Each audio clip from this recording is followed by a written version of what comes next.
you can be winning in business. You can have everything going on at the gym. You know, you can be out there getting girls. You can be having a lifestyle that you love and be happy and all that. But other people can come around and fuck your shit up. That is a fact of the game. And no matter how much you have going for you, that's not going to stop someone else from coming around and fucking that up for you. And that's just a fact that you have to deal with. And it's something that the sooner you understand and you recognize, the better off you're going to be. And, you know, the more you can continue to win and continue to have a positive and happy lifestyle. Okay. And there's three major things that you really need to focus on when it comes to other people. Okay. And the first one is to protect yourself. The second one is to limit your reliance on other people. And the third one is to be very careful about who you give leverage to. Okay, and we're gonna get into all three, starting with number one, which is protect yourself. Okay, I wanna give you an example. I live out in Thailand here, and you can have a look out the window and see that every day is pretty much a sunny, beautiful day, and the life is comfortable, and the people are nice, and it's cheap, and it's a really, really beautiful place to live. However, Thailand is still a third world country, and it still comes with a lot of dangers, and that is not something that you can just blindly ignore. All right, you've got one of the most dangerous driving situations in the world. You've got the STD rates are out of control, and you've got a visa system which is, you know, a labyrinth and can be difficult to navigate. So you've got three major problems that involve other people that you have to be cognizant of. All right. However, I see a ton of young guys coming out here, and you know, a lot of these guys are good looking, and they've got online money coming in, and you know, being 25 out in Thailand, not having a job, you know, working for yourself, it's a fucking beautiful thing. However, a lot of these guys are living like these problems don't exist. All right, they're driving like maniacs on their motorbike. You know, they're fucking girls without a condom who are very questionable, and they've got you know, a bullshit visa system set up so their paperwork's all fucked and they got to leave the country every other month, you know. And this creates, you know, a ton of problems that you could easily mitigate with just a couple small tweaks.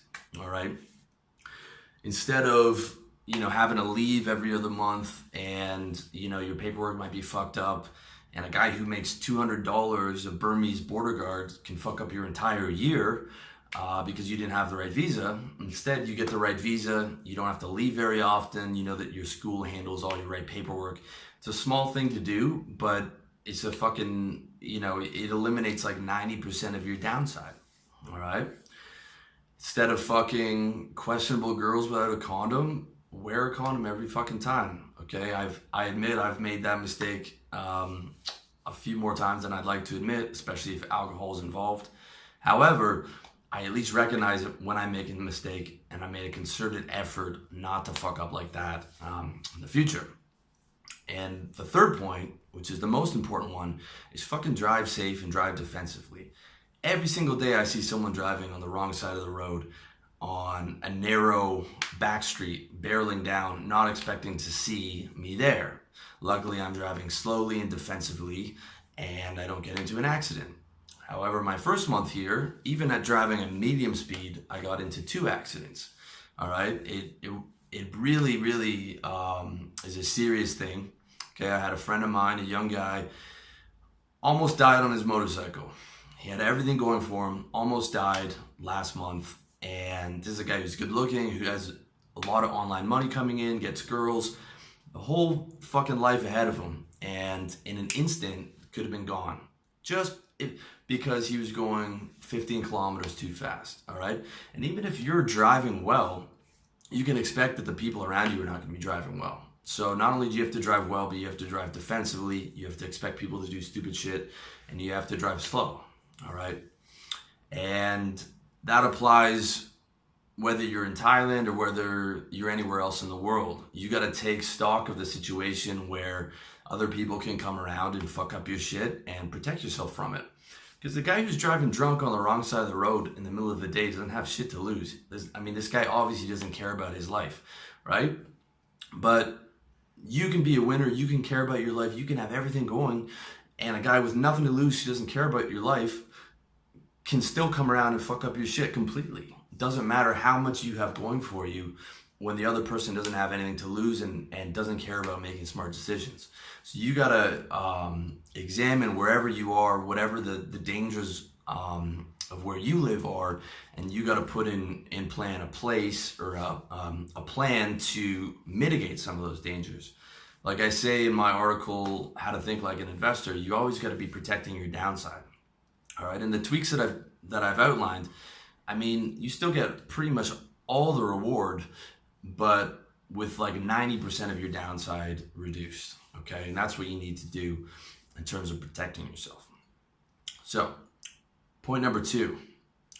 Point number two is relying on other people. As you get older, you will see that other people, not all, but the majority of other people are unreliable and unaccountable. They're unreliable, unaccountable, and if you've internalized all this self-help stuff and you are focused and accountable and on top of everything, expect yourself to be in the minority of people. Expect other people not to have done anywhere near the amount of work that you've done on yourself and not to live by the same values that you live by. All right, this sounds harsh, but in my experience, it's very true. And therefore, when dealing with someone who's unaccountable and unreliable, the smart thing to do is not to rely on them. All right, I'll give you two quick examples. The first one is, let's say you got a gym partner and he spots you for all your major exercises. That guy, it is very unlikely, even if it's his idea to start going to the gym together, is not going to be there every single day that you're there at the time that you're there. Okay, I'm in the gym at 8:15 in the morning on a Saturday, and I'm there every Saturday, every Sunday, rain, sleet, or snow, every single fucking time. It is extremely unlikely for me to find a guy who's going to be able to be in the gym at the same time every week, there to spot me on my exercises. And not just that, but extending that timeline for the rest of my life, because working out is a lifestyle. It's very unlikely to be able to find that. The other option is, let's say you've got a girlfriend who wants to cook and clean for you. Even if you don't suggest it, usually when you're in a polyamorous thing and she wants to become your girlfriend, she starts trying to do little things like that for you. Let me cook for you, let me clean for you. You guys know how it is to get you involved with her, or, if she's your girlfriend, she might want to do nice things for you like that in the hopes that maybe you're going to move in with her and then she's going to, because she could sell you on, it's going to be so nice, I'll cook and clean for you, you don't have to do that stuff, blah, blah, blah. But what are the odds she's going to be able to do, first of all, you need to eat every day, okay? So she's going to cook for you every day, which means you have to see her every day. Second of all, she's going to clean for you on time and on schedule. All my chores I get done on Sunday, every single day. She's going to come over and clean for you every single Sunday and do your laundry for you every single Sunday. Highly unlikely. Even if she does, there's no such thing as a free lunch. So when she gets upset with you or she doesn't feel you're texting enough, what's the first thing that's going to come up? Look how much I did for you. Look at all the stuff I did for you, and you can't even respond to my text or something like that, okay? When you're relying on someone, not only can you expect inconsistency, but you can have all sorts of stuff like that come up, all right? A much better thing to do is either do it yourself or pay someone to do it, all right?